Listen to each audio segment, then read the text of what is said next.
வந்துட்டு நக்கர நோட்ட சொல்றேன். அதான்டா நானும் சொல்றேன். இந்த போதை ஒரு அரசியல். உனக்கு 18 வயசு ஆவலாடா, நீ இந்த படம் பார்க்காத வெளியே போடான்னு சொல்ல தியேட்டர் வாசல்ல ஒருத்தன் நிக்கிறான்ல. அது என்ன வைன் ஷாப் வாசல்ல ஒருத்தன் நிக்கல? 10 வயசு 15 வயசு பையன் கைக்கு பாட்டில் சிகரெட் எப்படா போகுது?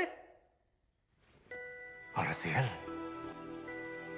அந்த அரசியலை தாண்டா பவானி பண்ணிட்டு இருக்கிறான். குழந்தைகளை வேலைக்கு வைக்க கூடாதுன்னு சட்டம் சொல்லும் போதே அதே குழந்தைகளை தப்பான வேலையை செய்ய வைக்கிறான் அந்த மிருகம்.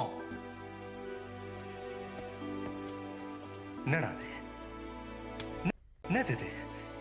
காசு கொடுத்து ஓட்ட வாங்கிட்டு விரல மை வச்சு விட்ட மாதிரி உங்க எல்லாத்தையும் ஓசியில் கொடுத்து பச்சை குத்தி விட்டுருக்கிறான். உங்களுக்கு தண்ணி சாப்பாடு துணி எல்லாத்தையும் கொடுத்து குளிப்பாட்டி வச்சிருக்கிறான்.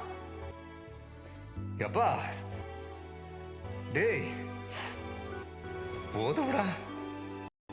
இனிமே நல்லா சூப்பரா வாழ்ந்துருவோம்னு நம்மள அந்த பிள்ளைங்களை தானே வண்டி வச்சிருக்கிறீங்க.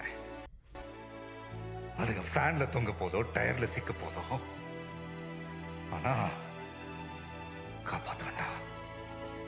ஒவ்வொருத்தனையும் காப்பாத்துவேன்டா.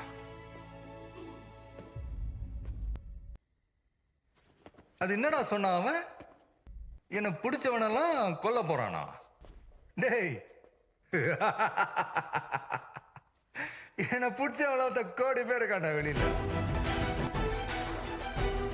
முடிஞ்ச தொட சொல்ற பாப்போம்.